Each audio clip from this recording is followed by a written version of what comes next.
So it's been a week, and I decided what I would do is reach out to the man himself, the person who's been all over the internet today. That would be Nate Drake. Nate, how are you doing tonight? Yes, I'm doing well. No one reached out to you to ask you. No, people made videos, they made articles, and I know the video creators, I know some of the authors, and not a single person Mm, reached out for me for a comment.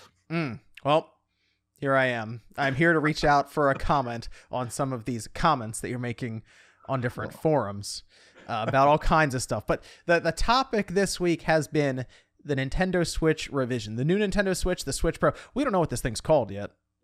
But nope. we have some theories, I guess. There's a lot of fun ones out there. Super Nintendo Switch, that's probably too clever. I don't think Nintendo's call it that. It'll probably be called something like just new Nintendo Switch based on Nintendo's history.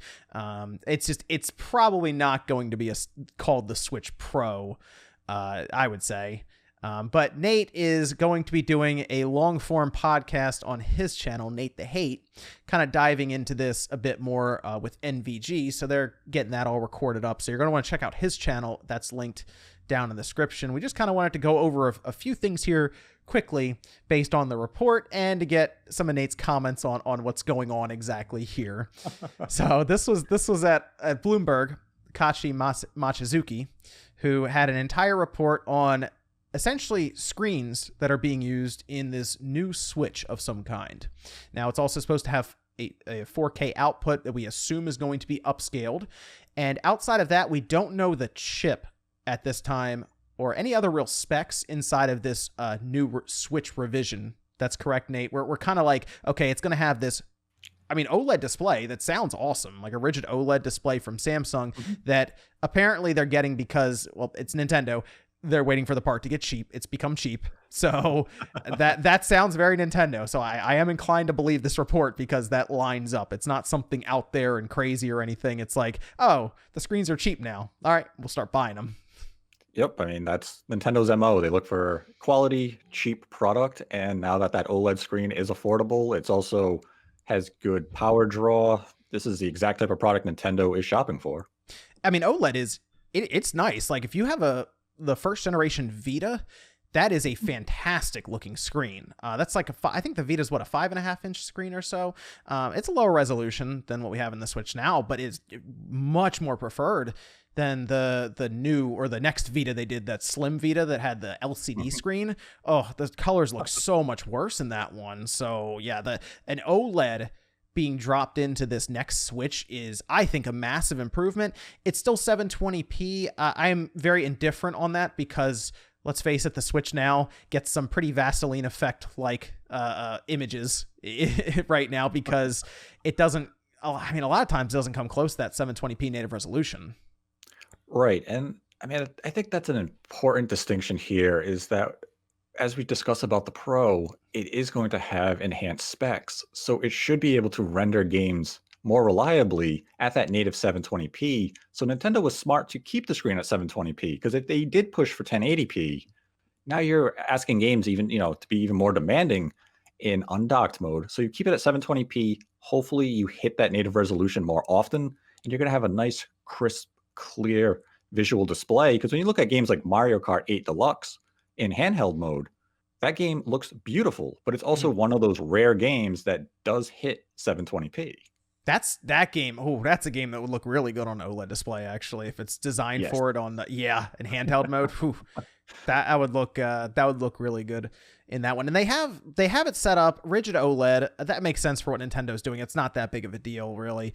7-inch screen, so it's gonna be a little larger in handheld mode, according to this report out of Bloomberg. And they have so from what I can gather here, the way they have this info is, I guess they've got up with the manufacturer from Samsung or whoever is filling these orders, and they realize that they're sending a large amount of OLED displays to Nintendo. So they're, one thing leads to the next. Apparently production is on track to start over the summer. So that would be, I guess, June or July as called out by this article. So if production would be starting this summer, reportedly, we would think this would be coming out this year then. I mean, it's really tough to gauge just based on the screen orders. Because if we look at the Bloomberg article, they specifically say that production of the screen will begin in June. and that they will output close to 1 million screens, which would and then it would be sent to assemblers the following month. So that means the Switch Pro itself wouldn't begin actual assembly until July. And typically, what you see from a console manufacturer is in the area of 5 months to produce stock leading up to launch. So if we did it exactly to 5 months and we began in July, we'd be looking at a potential launch date for this product of late November or December. And you don't typically launch new hardware in December. By December, your holiday Yes. shopping is done. All your holiday dollars have been spent. So we can't outright dismiss the idea of it releasing this year. But I think based on the information in Bloomberg, if it is accurate, I think it is smarter for Nintendo to launch it in early 2022. This way you can avoid shortages. And we don't know what's going to happen between now and the summer. We know there are semiconductor shortages. We know that COVID is still having impacts. And I mean, the influence of the pandemic is still hitting the industry hard. So I think if I'm a company like Nintendo, build up as many units as you can, launch early next year, have substantial supply, and that way you don't encounter any of the shortages that Sony and Microsoft are currently being hit so hard with. I figured what they would want to do is start production in the same fiscal year that they start sales in. So if they start full production in July, they would want to have the system out by the end of the following March then. So Yes. you can offset your costs on your fiscal report and all of this through Mhm. the sales that you make. So you're not like, oh yeah, we stockpiled millions of systems and we're just not ready to sell them yet. Here's all of the costs that it took to do that. Like that's not Yeah. generally what these companies will do. They'll start production and then try to launch the thing all in the same fiscal year, which a lot of times ends up being like within a period of 6 months, as we heard that the PS5, remember we had that leak out of the factory that it was like in June or something. And then here it is in November launching, and Microsoft got off to a slower start because they actually had to wait a little longer to get into production. But Yes. I'm looking at this. They launched the Switch Lite in September. If they start production on this thing in July, I don't think they're launching that thing in September. No, because usually best case scenario for output is roughly 1 million units a month. And that, at the beginning, you ease into that type of output. Once you actually have the product in mass supply, then that's when you start to increase orders, 1.5 million, 2 million a month. But 1 million units a month is typically the number that these manufacturers aim for. So if you began in July, you'd only have maybe 2 million ready for Yeah. September. And unless you're launching in one region, 2 million is not enough stock. And that's, again, best case scenario in terms of output. And if we look back at the Switch Lite, the shell leaked in April. And Yeah. then that launched again in September. So we're still looking at a 5-month window. Yep. So I think people should be careful with this one because I think there is belief that it's absolutely launching this year, and we saw Nintendo launch the entire platform in just March. So I think it is, people should be careful with some of those expectations for it's absolutely coming this holiday. I think it's possible. I just don't think it's absolutely 100% confirmed that this is definitely a holiday product.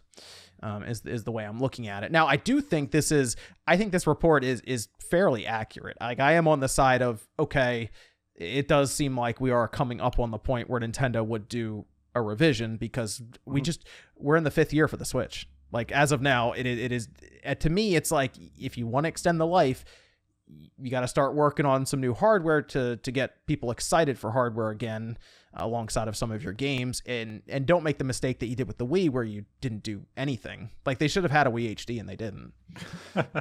So that was a whole thing there, obviously. But 4K, Nate, let's talk about 4K for a second, because this article, once again, and Machizuki's done this before, he had mentioned 4K with developers being briefed on that. 4K with this newer Switch, obviously when it's in docked mode, and I think everyone expects it to be upscaled. I don't know anyone who's like, yeah, it's going to do native 4K. I mean, the PS5 and the Series X have dynamic resolutions still. So like, I don't think anyone's like, yep, it's just 4K everything. We're expecting an upscaled image. I mean, it could be a 1080p image that's just upscaled to 4K. That's very possible. But the word is, okay, how are they going to achieve this? And everyone looks at NVIDIA and they go, I mean, they have DLSS that kind of would work for something like this. What do you think? You think we're going DLSS with this? Because we had that data mining and it mentioned a chip that could be specific to upscaling. So it's going to be interesting, I think, to see what NVIDIA does with this Tegra. Yeah, I mean, from everything I have been hearing, it is going to be achieved using DLSS. It is not a native 4K image. And as you brought up, PlayStation 5 and Series X and even Series S, they're not consistently hitting 4K in some cases either. And even if we went to the lowest scale to achieve 4K, we're still looking at a PlayStation 4 Pro. We're not getting that here with a Switch revision. So it would be a 1080p image upscaled with DLSS to 4K. That would be the path that Nintendo and NVIDIA are pursuing. And that is the exact type of technology that I would expect for Nintendo to utilize in this type of hardware design that we see with the Switch. It's very, very compelling, tool. Mm-hmm. They can continue to develop games targeting that 1080p image quality. You don't need overly powerful hardware to do it. So the Switch form factor won't really have to change all that much compared to what we have now. And I think that's an important point for Nintendo, is that this is still a hybrid design. So it's not that they're not chasing power. It's that they're pursuing power that they can contain in this form factor. And DLSS is the exact type of solution that a company like Nintendo is going to aim for. And NVIDIA just happens to have the tool ready and available for them. And now is the time to utilize it. There was talk about the dock, and I'm just hoping at this point that everything's in that Switch, and because I have a couple of docks now. I just bought the Mario one. Like I'm hoping that the Switch, that this new revision doesn't need a new dock. Like at this point I have enough docks. I don't want to have to buy 3 more docks so I can bring this thing around to different rooms. So that's my one hope there. I assume it's going to be the same kind of form factor though, so it works with all the accessories. Like the Joy-Cons. Obviously, I don't think Nintendo is going to come out with any new Joy-Cons. They're gonna. I know there's drift and all this, but it's Nintendo. They'll keep going with it. Whatever. But the other thing was, and this is something that came up today, Nate. All right. Well, yes, yesterday and today. Okay. I saw a lot of articles and videos about this. Here's Nate Drake all over the place again. All right. Hey. Games. All right. What's happening here? Because all of a sudden I see exclusive games for the Switch Pro or the Switch revision, the new Nintendo Switch, the Super Switch. It's going to have games that don't work on the regular Switch, the one I have now. Yeah. Get that's throwing people through a loop online right now. It's like, wait a minute, they're gonna do what they did with the new 3DS, and there are games that only work on that new 3DS. Which, by the way, I have a theory that new 3DS only exists because of Minecraft. Maybe Minecraft and Xenoblade Chronicles. Two good reasons. If it wasn't for those, they wouldn't have made the thing. But it's this is an interesting part, because I was pretty confident for a while there that Nintendo wouldn't work to split the user base, but let's say it's not Nintendo doing that. Okay. Let's say, because Nate, you've said this a few times and no one pays attention. People need to listen to Nate more, by the way. You've said this I went back. You're right. You've said this on 3 different podcasts. I think you've said it on a forum or 2, that you're not even talking about Nintendo themselves. Right. I'm talking about, in some cases, you will see a third-party game come to the Switch revision that will not see release on the current Switch. They've been given the green light, essentially. They're like, hey, look, if that game's not going to work on the regular Switch, it's either nothing or you can bring it to this upgraded Switch, basically. Yeah, I mean, it'd be a case of the developer just saying, hey, we really want to bring our game over to the current Switch. We've tried. The hardware simply isn't there for our game to run. And here comes along this revision with enhanced performance, and now you, as the developer, you go into and say, we can get this game running natively on this. And it's say, okay, let's release it on this. And it's going to be case by case, it's not going to be, oh, we're going to bring, let's think of a crazy third-party game, Cyberpunk to the Switch Pro. It's not, or you're not going to see cases of like Witcher 4 is going to be exclusive to the Switch Pro and no other platform. It's not going to be cases of that. It's going to be just a case of a third-party developer looking at it saying, let's use EA as an example. Mhm. We want to bring Madden to the Switch. Well, maybe Frostbite isn't running up to par on the current Switch, or at least at the level that we want it to be to bring Madden over. But the Switch Pro can. So we're going to bring Madden to that platform. And people say, well, that's a bad maneuver. No, it's smart because this is a game that otherwise wouldn't be on the platform at all. So even if you are releasing the game for a user base of several million, I mean, we can't gauge how many sales a Switch revision will have. We don't know how Nintendo is marketing. We don't know the branding of it. But this is a way that if the port is cheap enough and they can secure X amount of sales, that return on investment will probably be justified fairly quick. And that's what these publishers are looking for. Now, in the same breath, maybe we could see a game like Control. We have a cloud version on the current Switch, but maybe the native version comes to a Switch Pro. It's That's going a to good be point. those type of releases. Yeah, you could leverage the cloud version and say, well, it's still there for anyone who has this original Switch, but if you have the newer one, you can actually download it natively and play it on your system. Which this is we'll finish off with this, Nate, because I think this is an interesting question. This Switch is going to have to find a place in the current family of systems. Nintendo keeps calling it a family of systems, but there's two systems right now, which does kind of lead into, okay, they're obviously thinking more systems down the line. And here we are now talking about an OLED equipped, Switch, new Nintendo Switch or something. So I was kind of thinking about this as maybe replacing the current Switch, like the new 3DS replaced the 3DS. Eventually how many 3DS systems did we have? And they cycled through. We had the regular 3DS, which got replaced by basically the 3DS XL. And then that got replaced by the new 3DS XL. And we had the new 3DS thrown in there as well. And eventually that disappeared. And we just had the new 3DS, which then got replaced by the 2DS XL. So they cycle through their systems at like a certain price level, basically. Yes. So I was almost thinking, okay, what if the system came out and it was just $300 and it just slowly runs to replace the current Switch? And that's a very realistic business proposition that Nintendo may be pursuing in this case. And it makes a lot of sense that you're going to want to replace the current Switch with this new enhanced model. And if we look to the mobile sector, if Nintendo kind of does that type of replacement cycle, for all we know, Nintendo is done with successors in the traditional sense. Because when we look back at Iwata's statements regarding the NX, he did say, it's a family. So we don't necessarily have to have a Switch 2 in the traditional way. I mean, and this is speculation that maybe the Pro, they're going to market it as exactly, it's a revision.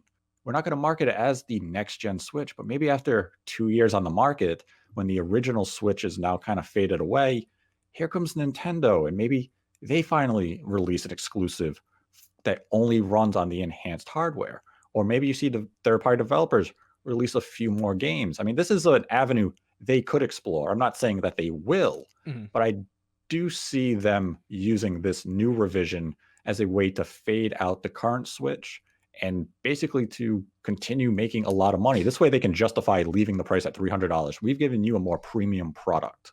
Right. Now, I do want to put some people's minds at ease. I don't think any of these bigger Switch games that are in development right now would be Switch Pro exclusive. Like Breath of the Wild 2 is obviously going to be on all the Switch. The next Mario game that I'm sure is coming up, that'll be on all the Switches. Mario Kart 9 that's been rumored, that'll be like those aren't going to, but like when they restart, their dev cycle on, another big Zelda game that's not coming out for 3 years. All right, maybe then, because then they might be thinking next gen anyway. So right, yeah. Further down the line, like if we're talking Breath of the Wild 3, yeah, and if Nintendo's preparing new hardware, then we have an idea of the actual route that they are going in terms of hardware progression.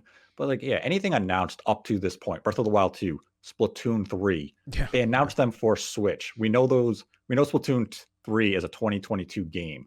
That means the Switch that you have in your hand right now is definitely getting Nintendo support into next year. Yes. Anything beyond 2022 would just be speculation, but I wouldn't have any concern about it at this time. There's no reason to. It's way too far out. Like Metroid Prime 4 is another one that people talk about next to the. That's going to be on all Switches. Like it's like stuff like that is like. I don't think that's an issue. So I wouldn't get too concerned about your current Switch being phased out immediately as soon as a possible Switch revision releases. I think you're still okay for a while. Yeah. But that was just some quick talk about the Switch Pro here, getting Nate's thoughts on it since he's been all over the place and people have been talking about some of his comments here. Thought I'd let him speak for himself while he's getting his own show together. So you're going to want to check it out. It's Nate the Hate, right, Nate? And what do you got coming up? You got this podcast coming up, right? Yes, at the podcast coming up with MVG, we're going to do a deep dive into the Bloomberg article and the Switch revision. We're going to talk a lot about, timing, software, why 720p was chosen, screen, DLSS, 4K, the tech behind all that stuff. We're really going to deep dive this discussion. So it's something to look forward to. Yeah, I'll be curious to see MVG's take on that. I mean, we'll talk a bit on the Spawncast, but that'll be a less chaotic talk when on your channel. The Spawncast gets all over the place sometimes. Sometimes Sean stands up and it's all over. That's true. Well, thanks everyone for stopping by today. Make sure you like the video on the way out if you enjoyed it, and we'll see you guys next time.